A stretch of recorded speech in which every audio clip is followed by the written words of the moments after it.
ነቢያችን ሰለላሁ ዐለይሂ ወሰለም በየቀኑ በ24 ሰዓት ውስጥ 2 ጊዜ የሚል ሰው ጀነት ለመግባት መሞት እንጂ ሌላ ምንም የሚያግደው ነገር የለም ያሉት።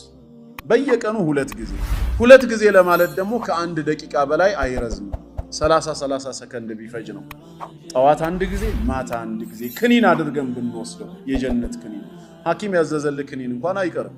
ረስተህን ብትመጣ ራሱ በራይድ 300 የሚሆን 400 ከፍለ ያለህበት ሱቅ ድረስ ታስመጣዋለህ። ለምን? ጤና ነዋ። ከጤና የሚበልጥ የለም ተብሎ ከጀነትስ የሚበልጥ ምን አለ?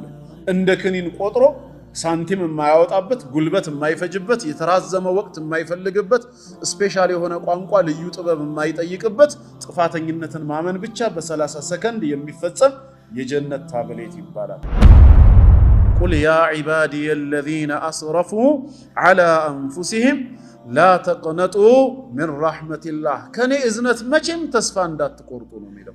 ኢነላሃ የግፊሩ ዙኑበ ጀሚዓ እኔ አላህ እንደሆንኩኝ ኃጢአትን በጠቅላላ የምምር ጌታ ነኝ ብሏል። እሱ ማይምረው ወንጀል የለም። ባለቤቱ ተውበት እስካረገ ኢስቲግፋር እስካደረገ ድረስ ሽርክንም ኩፍርንም ቢሆን አላህ ይምራል። መልካም ስራ መስራት ኃጢአትን ያስወግዳል ብለን እናምናለን በአላህ ቸርነት። ስራው በራሱ ኃጢአታችንን የማጥፋት አቅም አለው የሚል እምነት የለንም። ጌታ አላህ ከተቀበለን በራህመቱ ካየልን በትንሿ ስራችን ሰበብ ብዙ ኃጢአታችን ይማራል። ቸርነቱ የአላህ እንጂ የኛ የሥራው መብዛት ሆኖ አይደለም። ማረጋገጫው ምንድነው? አላህ በሱረቱል ሁድ ላይ ምንድነው ያለው? ኢነል ሐሰናት ዩዝሂብነ ሰይአት መልካም ስራዎች ይላል እንደ ደረጃቸው እንደ አቅማቸው ኃጢአትን ያስወግዳል። መልካም ስራ ምንድነው? እንደውም አንዱ ሰሃባ ጠየቃቸው። መልካም ስራ ሲባል የግድ አርዶ ማብላት፣ ሰደቃ ማውጣት፣ መስጂድ መገንባት ትላልቅ ነገር ላይ ብቻ አይደለም። ላኢላሃ ኢላላህ አሚነል ሐሰናት ላኢላሃ ኢላላህ ሚለውን ዚክር መጠቀም ከሐሰናት ነው እንዴ ሲላቸው፣ በል ሁወ ሚን አፍደሊል ሐሰናት እንደውም ከመልካም ስራዎች ሁሉ በላጭ ነው ያሉት። መልካም ስራ ከተባለ የግድ ከገንዘብ ጋር አናገናኘው።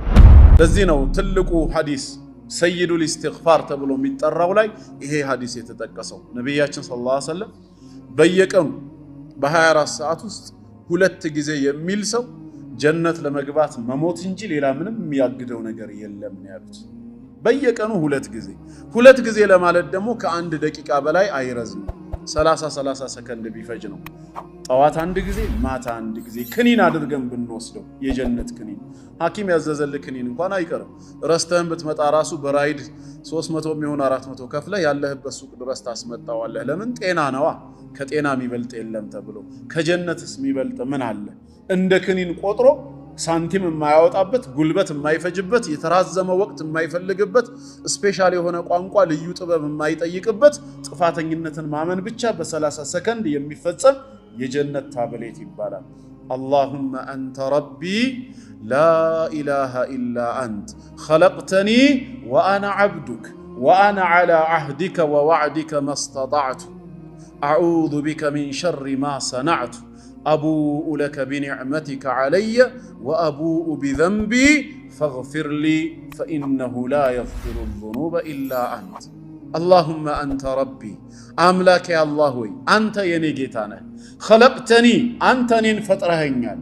ወአና ዐብዱክ እኔ ያንተ ባሪያህ ነኝ።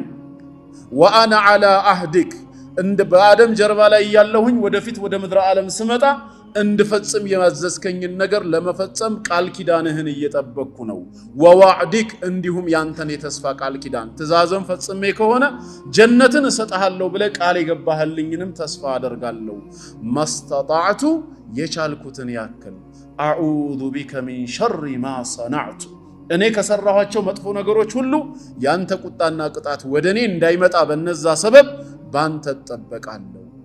ከዛ በኋላስ አቡኡ ቢኒዕመቲክ አይ አዕተሪፍ አንተ ለኔ የዋልክልኝን ጸጋ ሁሉ አልክድም አምናለሁ። ወአቡኡ ቢዘንቢ ኃጢአተኛ ወንጀለኛ ባሪያ መሆኔንም ባንተ ፊት እናዘዛለሁ አምናለሁ። ስለዚህ ኃጢአተኛ ነኝና ፈግፊር ሊ እባክህ ማረኝ። ፈኢነሁ ላ የግፊሩ ዙኑበ ኢላ አንተ ወንጀልን ካንተ በስተቀር ማንም የሚምር የለም ነው። ይችን ቃል አሉ ረሱል ዓለይሂ ሰላቱ ወሰላም ፈመን ቃለሃ ሚነ ነሃሪ ሙቂነን ቢሃ በቀኑ ክፍለ ጊዜ በሷ እርግጠኛ ሆኖ የተናገራት ሰው አሉ። የትኛው ቀን? ከፈጅር በኋላ ሰላቱል ዐስር እስኪደርስ ባለው። ፈማተ ሚን የውሚሂ ቀብለ አን ዩምሲ ታዲያ በዛው ቀን ላይ አጀሉ ደርሶ ከማምሸቱ በፊት ቢሞት ፈሁወ ሚን አህሊል ጀና የጀነት ሰው ነው። ወመን ቃለሃ ሚነ ሌይሊ ሙቂነን ቢሃ በሌሊቱ ክፍልም እርግጠኛ ሆኖ በሷ ያለ ሰው ከዐስር በኋላ ፈጅር እስኪደርስ ደግሞ ባለው የተናገረ ሰው አንዴ ማለት ነው። ፈማተ ሚን ሌይለቲሂ ቀብለ አን ዩስቢሕ ከማንጋቱ በፊት ቢሞት በዛው ሌሊት ፈሁወ ሚን አህሊል ጀና የጀነት ሰው። ጠዋት አንድ ማታ አንድ። አሁን ያልነውን ዚክር ብንደግመው 30 ሰከንድ እንኳ አይሞላም።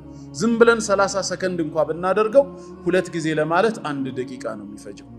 በአንድ ቀን ውስጥ 1 ደቂቃ ነይቶ ኃጢአተኛ መሆኑን አምኖ ጌታዬ ይምረኝ ዘንድ ብሎ እንደ ዚክር ክኒን አድርጎ ለምን አይቆጥረው?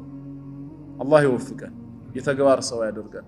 ኃጢአተኛ መሆናችንን እንድናምን አላህ ይፈልጋል።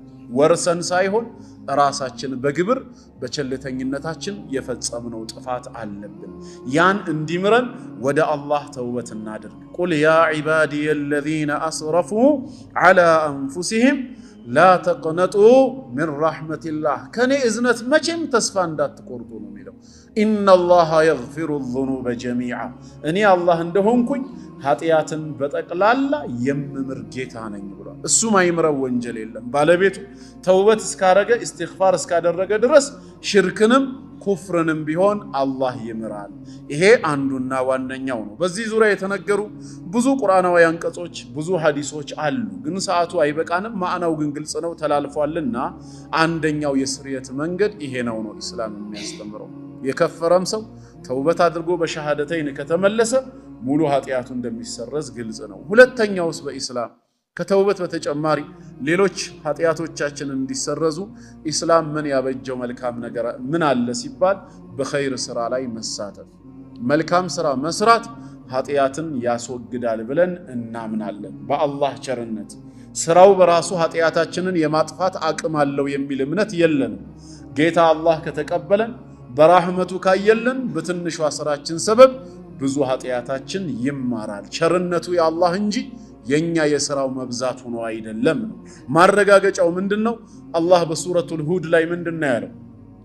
ኢነል ሐሰናት ዩዝሂብነ ሰይአት መልካም ስራዎች ይላል እንደ ደረጃቸው እንደ አቅማቸው ኃጢአትን ያስወግዳል ይላል። መልካም ስራ ምንድነው? እንደውም አንዱ ሰሃባ ጠየቃቸው። መልካም ስራ ሲባል የግድ አርዶ ማብላት፣ ሰደቃ ማውጣት፣ መስጂድ መገንባት ትላልቅ ነገር ላይ ብቻ አይደለም። ላኢላሃ ኢላላህ አሚነል ሐሰናት ላኢላሃ ኢላላህ ሚለውን ዚክር መጠቀም ከሐሰናት ነው እንዴ ሲላቸው በል ሁወ ሚን አፍደሊል ሐሰናት እንደውም ከመልካም ስራዎች ሁሉ በላጭ ነው ያሉት። መልካም ስራ ከተባለ የግድ ከገንዘብ ጋር አናገናኘው።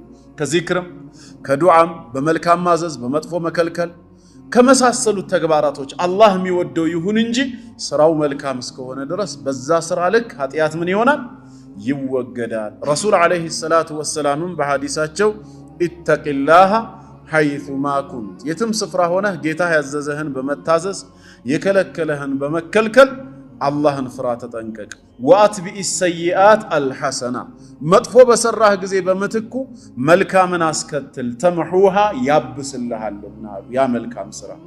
ስለዚህ በመልካም ስራ ላይ መሳተፍ ምንም ሸክ የለውም ኃጢአትን እንደሚያጠፋ። አሰደቀቱ አሉ ረሱል ሰለላሁ ዐለይሂ ወሰለም በሚስጥር የሚደረግ ሰደቃ ቱጥፊኡል ኸጢአ ኃጢአታችንን ያጠፋዋል። ከማ ዩጥፊኡል ማኡ ናር ልክ እሳትን ውሃ እንደሚያጠፋው ሁላ ብለዋል። ሰደቃ ከመልካም ስራዎች ይመደባል። ሰው ባቀሙ ልክ በመልካም ስራ ላይ የሚመላለስ ከሆነ ኃጢአቱም በዛው መልክ ይጠፋል። ከመልካም ስራዎች አንዱና ትልቁ ደግሞ ሰላት ነው። ነቢያችን አለይሂ ሰላቱ ወሰላም ሰላት ወንጀልን እንደሚያጸዳ በዕለታዊ ትጥበት ምሳሌ አድርገው ተናግረዋል። አራአይቱም ነው ያሉት። አያኽቢሩኒ እስኪ ንገሩኝ፣ ለው አነ ነህረን ቢባቢ አሐዲኩም ከናንተ ባንዳችሁ ደጅ ላይ ንጹህ የሆነ ወራጅ ወንዝ ቢኖርና የኽተሲሉ ሚንሁ ኩለ የውሚን 5 መራት በየቀኑ እየገባ 5 ጊዜ ታጥቦ የሚወጣ ወይ ዋና ቦታ ነው ብንል 5 ጊዜ እየዋኘህ ብትወጣ ሀል የብቃ ሚን ደረኒሂ ሸይ ከሰውነት ላይ የሚቀር ቆሻሻ አለን? 5 ጊዜ በአንድ ቀን ሻወር የሚወስድ ማለት ነው ባገባቡ የለም ካል ሲባል ፈዛሊከ ሚስሉ ሰላዋቲል ኸምስ ይሄ የ5 ወቅት ሰላት ምሳሌ ነው። በየቀኑ 5 ጊዜ የሚሰግድ ሰው ስጁድ ባደረገ ቁጥር ሩኩዕ ላይ ባለ ቁጥር ለጌታው በቆመ ቁጥር ኃጢያቱ በሰላቱ በተቅዋው ልክ ከላዩ ላይ ምን እየሆነ ይመጣል? እየተወገደ ይመጣል። አላህ ቋሚ ሰጋጅ ያደርገን።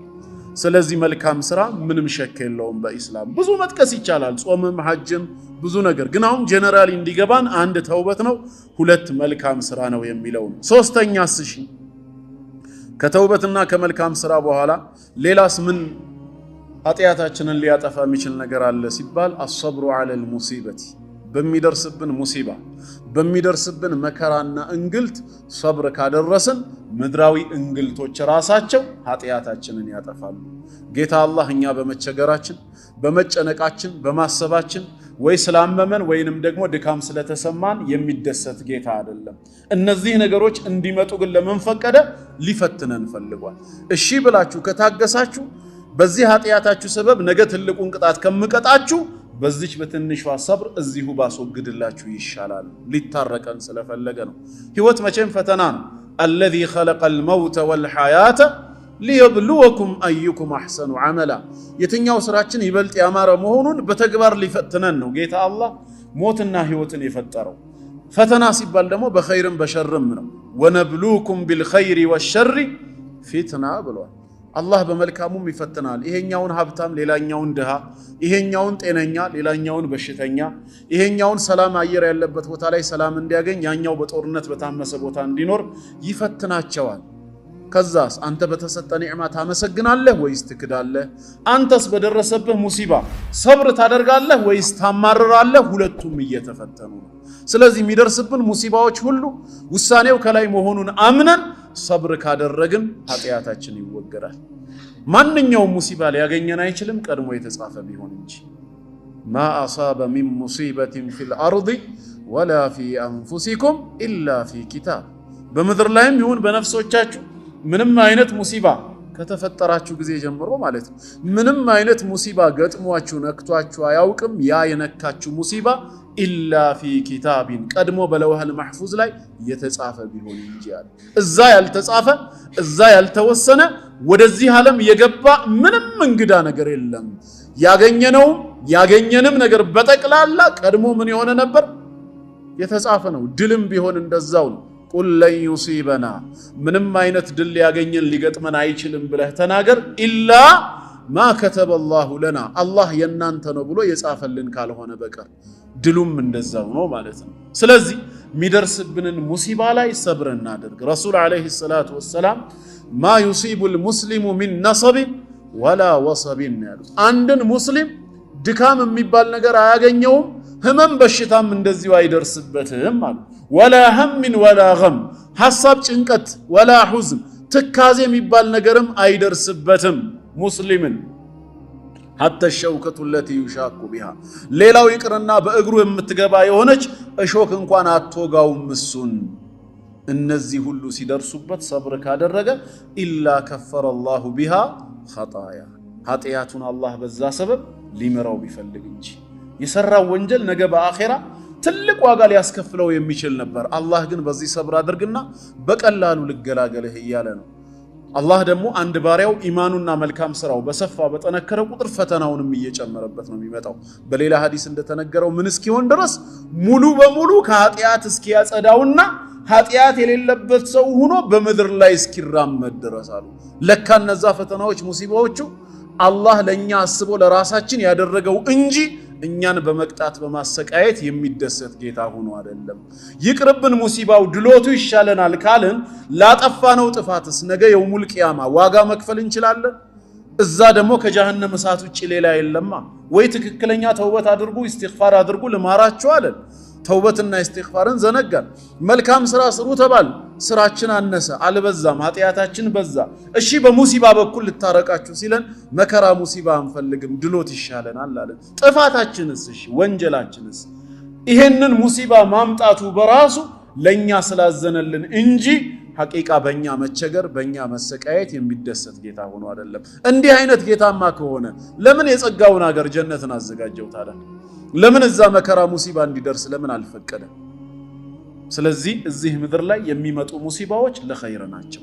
ከአላህ የሚመጣ ሁሉ ለበይከ ወሰዓደይክ ወልኸይሩ ኩሉሁ ፊ የደይክ ወሸሩ ለይሰ ኢለይክ መጥፎ የሚባል ነገር ከአላህ ዘንድ የለም። ይሄንን እንድንረዳ ነው። ስለዚህ ሙሲባ በሚገጥመን ሰዓት ህመም ይሁን ምንም ወዲያው ትዝ ይበለን፣ አናማርር። ለምን እታመማለሁ ሙስሊም በመሆኔ ለምን እሰቃያለሁ አይደለም። በወንጀሌ ሰበብ ነው እዚህ ፈተና ላይ የወደኩት።